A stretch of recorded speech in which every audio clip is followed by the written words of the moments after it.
আজকে বলছি এসআইআর হোক আর এফআইআর হোক, ইডি হোক বা সিবিআই হোক, জিতবে তো তৃণমূল।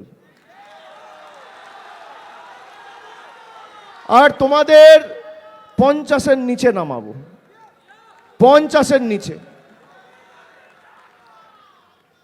মমতা বন্দ্যোপাধ্যায় কি জিনিস এটা তো চেনে না, তৃণমূল দলটাকে আন্ডার এস্টিমেট করেছে। হঠাৎ করে যখন ইচ্ছা হবে ইডি পাঠাবে, একদিকে ইডি পাঠিয়ে বিরোধী নেতাদের কণ্ঠরোধ করো, আর একদিকে ইলেকশন কমিশন মানে ইসিকে দিয়ে মানুষের মৌলিক অধিকার কেড়ে নাও।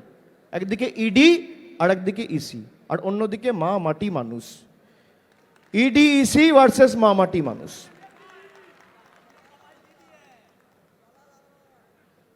দিদির শক্তি তো আপনারাই, দলের শক্তি তো আপনারাই,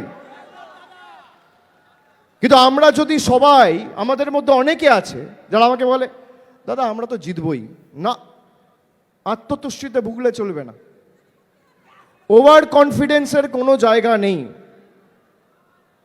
আমি জিতব, কিন্তু আপনারা যদি সবাই মিলে খাটেন, পরিশ্রম করেন, 100% দেন, তাহলে বিজেপিকে 50-এর নিচে আমরা নামাবো। এটা তখনই সম্ভব হবে যদি আপনারা সবাই মিলে খাটেন।